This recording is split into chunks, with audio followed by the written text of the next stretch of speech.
Hey, good evening, everybody. Welcome back to the Six Rings Kane Show on a new night, Monday night now, baby. We're really excited, actually, to have Eric McLean on the show here, college football analyst, co-host of the Huddle. Coach, yes! All right! First touchdown of the year. Miami Hurricanes, yeah.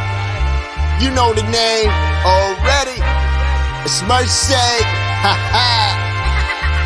It's the Six Ring Kane Show. Can't forget the name though. Got Jazz, Blue, Vision, DJ, break the game code. Ain't no changing them, ain't no breaking them. Real Portland live from the Hard Rock Stadium. Ball 14 for the orange and green. We see the Six Ring champs. There's more than a dream. This is life on the field. Beyond 100 yards, a hurricane that's never still put a damage to your squad. What's wrong with us? Seriously. What's wrong with us? We're Miami Hurricanes fans. Welcome to the Six Rings Kane Show, a show dedicated to Miami Hurricane sports, featuring the legendary Larry Bluestein, Jazz Santana, Vish, and Danny Gillette. Let's go Canes. Whew. Exhale. Damn right, Steve. Holy heart attack. But hey, ACC champs. What can you say? That game took a lot out of all of us, I think, especially on the heels of last week's game. But man, what a moment, what a feeling. You know, coming into the year, UNC was the number one team in the country. So I mean, no one really gave us much of a shot at winning the ACC, and yet here we are, second time in school history. Unbelievable season from the guys, and finished it today. It was not an easy game, and you know, it was really a testament to this team, why they won the ACC. This game today was a perfect microcosm of it, because a lot of our better players did not play well. Pack and Long didn't play well, and it was Wooga Poplar that carried the load today, and that's just what this team is. A lot of weapons, and we'll get to that too, Adam, my boy Adam from Sebastian's Pub. What's up, buddy? Yeah, UM's baseball team crushed UF today too. We'll definitely talk about that a little bit. But yeah, I mean, I don't want to just talk about the officiating, but that, even for ACC refs, was wow. But we'll get to that in a little bit. First, let's just talk about, you know, this team and their journey to being the ACC's best team. And last week was obviously a big pain, man. And that was painful, and it felt like it was going that way again. And this time the fluke shot, the buzzer came up short, and the Canes got out of there with the win. Again, Wooga Poplar, big shot after big shot. I mean, this is how this team plays, right? It's always, you know, to steal a Spinal Tap reference, turned up to 11, and that's why they're so fun and so exciting and so good. It's also why they struggle to close games out. There's no like control. It's always like right on the edge. And in this case, it was a combination of several things that caused that to be nervy. But, you know, at the end of the day, the team closed it out. No thanks to the officials who just decided to allow Pitt to repeatedly foul us without calling it, and then obviously gave them an extra point, which, I mean, that decision not to change that 3 to a 2 and not to review it is one of the most bizarre things I've ever seen, because it's a reviewable play, and we were in a timeout. And so we called timeouts. They had plenty of time to go look at it. It wasn't like someone inbounded quick and they couldn't go review it. We almost lost. I mean, if you think about the scale of that, and I know, you know, that we all joke about ACC refs. The ACC refs almost gave Pitt the ACC championship by not reviewing a reviewable play when he was like his foot ended up on the line. He was coming out from inside the paint. Like, that was, whew. But anyway, the basketball gods helped us out there even after the missed free throw, and survived to win the ACC championship. And really, there's a chance to double it up next week in Greensboro. This is a really good team, and it's also a team that can drive you crazy at times. So it's that balance of, like, they never make it easy, but they are the ACC's best team, and it's been, 10 years since we can say that. As Glenn says, there's well, there's twice as many. I mean, this is the only thing we've got out of the football team is a Coastal, and this is two ACC regular season championships. Obviously, last time we did this, we also went and won the conference tournaments. There's an opportunity to do that next week, but this is a major reason we wanted to throw a stream up here, and then everyone bailed on me. But I'll be your host for the night. Is just, this is a major accomplishment for this team, for this program, especially if you look at where they were at the beginning of last year, and really through to December when ACC play started last year. This is one of the worst teams in the conference coming into ACC play, and to just completely turn it around. Obviously make the tournament, make the Elite Eight, and then build upon that. Like you actually, I certainly expected a bit of a step back this year. Got some of our regulars here. Yes, they did, JAA. To egregious levels. Hey, Fernie, what's up, man? Yes, trophy.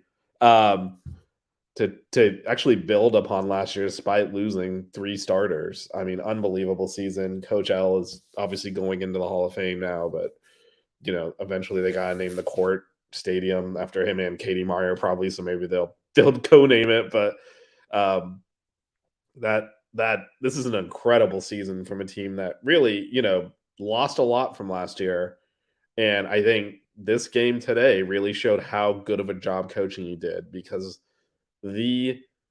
probably the picture in the meltdown against Kansas last year, that you remember, is Wooga Poplar just was not ready for that moment. They just backed off of him. He couldn't knock down jumpers. And you look at him out there today hitting 6 threes to seal the ACC, and man, what a journey it's been for him too. And this team is undersized, but they play hard. They're tough to play against, and they're gonna do some damage, I think, in the postseason. And this could be the best Miami team ever. It's certainly up there now as an ACC champion. So congrats to them. It was an awesome season. They scared the crap out of us a lot of times. And today, assist from the refs there, just that whole end sequence where they were letting Pitt get away with a ton of contact and then calling offensive fouls or turnovers on us. And then, of course, the 3-pointer that was a 2-pointer. Which I still am stunned that, it's one of those things where they're going to change it, right? They're going to change it, right? Then you realize they're not going to. It is one of the more egregious calls you'll ever see, and actually could have had the wrong team winning the ACC championship, which, would have been fitting for this conference. But didn't happen. Shot came up short. Canes won, and this closes out a 1-loss home season. Obviously, we all remember the loss, but they talked about this during the game, but it's the transformation of this program. And Glenn, yes, I was one of those ones that wanted to fire him. I'll be very transparent about that. I was wrong, so I'll own that take. But I think one of the amazing things here is just how much this Bank United Center, or whatever it's called now, Watsco Center, I was there last week, I should know what it's called, has turned into a tough place to play, and not just because the team is good. It's legitimately, the crowd gets in there, they're loud from the get-go. It is a tough place to play, and that's why the Canes only lost 1 home game this year. So that's, the way that this program has transformed really in the course of, 18 months, from felt like it was dying to the best team in the ACC. It's a remarkable run there. And they're not done yet. They're not done yet at all. In fact, as we have now locked up the 1 seed, I will do a little live Googling, always the fun stuff, and we'll figure out when the Canes are playing next week. It's highly professional last-minute stream here. But this is a major accomplishment in and of itself, and now they're going to be able to build upon this, and I think they got to be the favorites in Greensboro next week, and to also to take that title. I think we've been the best team in the ACC much of this season, and it's not really necessarily showed up all the way. We've made mistakes, we've blown games, but this is, in my opinion, has been, Gary, you're right. I was just looking too. So the Canes do open again on on Thursday at noon. Great for those of us with jobs. Have to schedule a meeting with myself or something. And then if they win that Friday night, it was the semifinal at 7 p.m. Obviously, the double bye is great. And so they'll play the 8-9 winner. And I am now Googling the standings to see who that might be. Fun times here.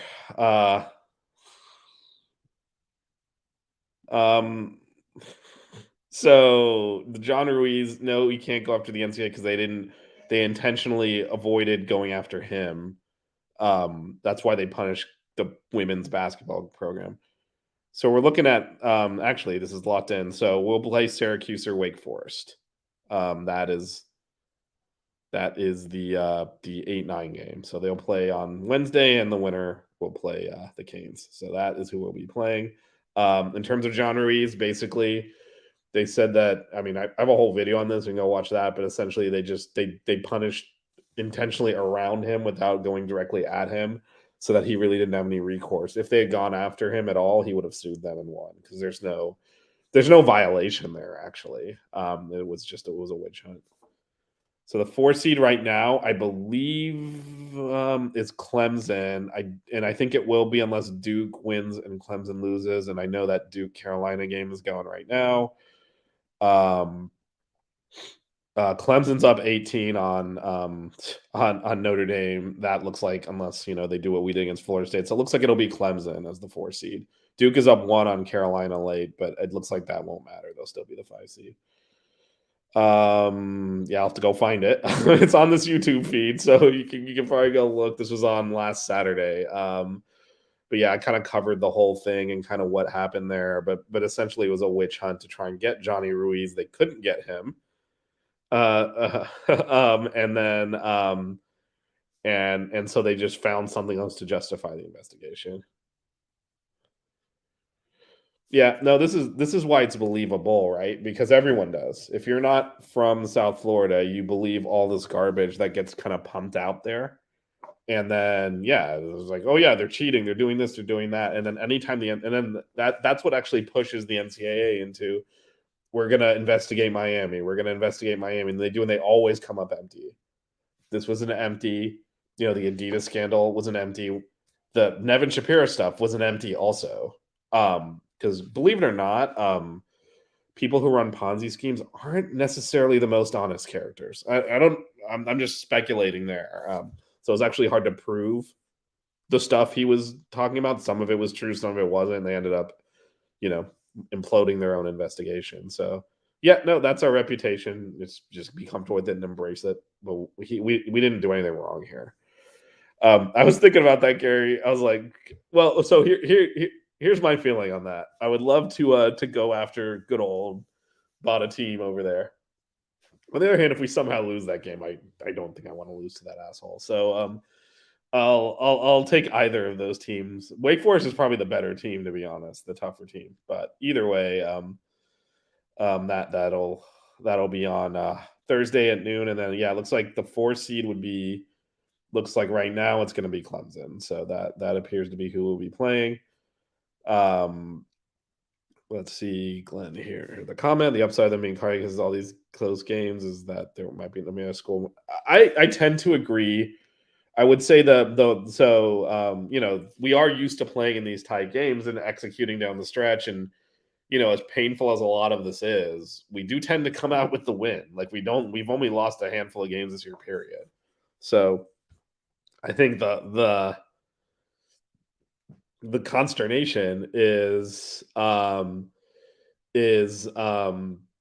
we tend to be up kind of comfortably and end up in these close games versus like it's just close. So that's kind of that is the one that makes it a little bit more frustrating in terms of just how we end up in those. But yeah, we should not be. We shouldn't be in a situation where where we have nerves or any kind of those issues. So I do think on net it's probably better. But we'll see, because some of these issues closing out the games you've got to feel is going to be eventually is going to cause eventually, right? I don't know that we can necessarily, and we've lost games this year. Obviously, the Florida State one was a big one, but like we've lost other games as well. Here's the link to the video I referenced. It's coming into the chat now. So I I think on balance it's definitely better. That is not the link I wanted to post. This is the one I wanted to post. Actually, I think they'll both work, but here's another one in case that one doesn't work. So I think it's definitely better to be in these games and play these close games, because that's what March is, and actually to be able to frankly play through some of your screw ups, because this might sound bad, but if we're up 6 late in the game, we turn the ball over, we're not going to freak out because we've done it so many times. So, and I think it's funny when commentators haven't watched a team play, like, boy, for a veteran team, you wouldn't expect this. The pressure must be getting to them. It's like, we pretty frequently like yak the ball at the end of games. So, yeah, we'll. I think net's better for us. I think this tournament is a good opportunity to really show what we can do now in these neutral site settings. And the other thing is, if we can win the ACC tournament, I think there's a very good chance we get a 4 seed, which should send us to Orlando for the NCAA tournament, which will be a home game. The only other Florida-based team I think that's going to be in the tournament is FAU. So, like, we won't have another local team there. So that there's an opportunity to kind of play those first 2 games close to home, get a bunch of Canes fans up from Miami to watch that. So that's a distinct possibility now. So something to look out for as the Canes have won the ACC. It's hard to even believe, right? But it's an awesome accomplishment. Real quick, Adam, my boy Adam, mentioned this earlier. But the Canes baseball team, man, when the hoops tipped off, they were losing 6-1. I'm like, well, I don't have to really pay attention to that now. And they came back and scored 13 runs in a row and won 14-6 and battered the Gators. We love beating Florida, and we love killing Florida even more. So big win for them. Blake Steer, big home runs left and right. Dom Patelli with a big double in that game too. He's been struggling to start the year. So just that was a big win for the baseball program. You did not now they have a chance to win the series tomorrow, but going up to Gainesville, they're a top 5 team, and dominating even one of those games is going to help long term. So this is a great day to be a Canes fan today. Spring ball started today as well. So it's just all it's all happening right now, as bad as yesterday was. That's definitely true. And I think we'll be able to handle the pressure a lot better. And, Coach L was on Levitard's show earlier this week, and he talked about we play better against slower teams. And I think that's another thing to look out for. The other thing, and I hope, knock on wood, so I'm not eating these words later, is, the teams that get upset, because we're going to be a higher seed. Last year we were a lower seed. Actually, in the Sweet 16 we weren't, because Iowa State was the 11, but we weren't favored in those first 2 rounds. But the way teams tend to get upset is from big schools is they, you're a bunch of taller, a little bit slower players that aren't used to playing against smaller teams, and the teams outquick you. And that's not going to happen to our team. So I think we're set up and we're poised for a run. I think beyond this, we got to clean up the errors overall. I thought it was a little sloppy today. The late game has been a problem, and we've lost games because of it. Not just Florida State. The first Pitt game, like, we could have run away with this conference, but we yacked a few games this year. But even throughout this game, there were multiple times 6-8 point lead. We turn it over. Couldn't even get a shot to try and push the lead out. So there's definitely some cleanup. I don't know that's going to happen, to be honest, because that's how we play. We're on edge all the time. It's always going 100 miles an hour. And then when we try to control and slow down, it actually gets worse, which is why these late game things happen. Why when we try to take the air out of the ball, we have problems. So I think it's just the nature of the way we play, and we should have to live with it and hope it doesn't bite us down the road. But that's the way we play, and we're damn good at it, as referenced by the banner that'll be going up in the arena. So Yeah, yesterday was not a great day for the athletic program. Women's basketball got killed by Virginia Tech. Baseball got beat pretty handily by UF, and then today it all turned around the other way. Canes win the ACC in men's basketball, and baseball dominates UF and gets to the rubber match tomorrow. So, it's a good time to be a Hurricane right now. So, baseball, by the way, closes out tomorrow at noon, I believe, to try and win that series in games, which would be a huge step towards hosting in the postseason for them. So, things are looking up. We'll definitely reconvene on Monday. The reason I do some of these pop-up streams is the Monday show will, of course, be about the old pigskin. So we'll get Blue's internet has been fixed and Jazz is off the sick bed. So we should have the full crew on Monday. And we'll talk football and talk about the first couple of days of spring ball, and obviously I will wedge in some baseball and basketball talk as well. And then I'll come back. I do those midweek shows now. We'll definitely come back and do a little ACC tournament preview in the middle of the week. Thanks everyone for sticking around, watching the stream, watching me talk into the camera for like 20 minutes, and subscribe, check out our other shows on the channel. If you're a Miami sports fan at all, not just Canes, we got shows covering basically everything. And come on Monday, and we're going to talk football. I'll get some hoops in there though for sure. And other than that, pop your champagne, smoke your cigars, because you too, JA. And enjoy the night, because this happened a decade ago, hasn't happened since. We don't know the next time it'll happen. So enjoy that ACC championship. I know we've had a lot of down times. We've had Sister Jean being rolled out there while they launch a 3 at the buzzer to beat us. We've had to endure here. So you got to enjoy the highs. But we'll be in Greensboro next week, looking to create more of them. See y'all on Monday, and go Canes. The 6 Ring Kane Show. Yeah. The 6 Ring Kane Show. Yeah. The 6 Rings Kane Show. You know.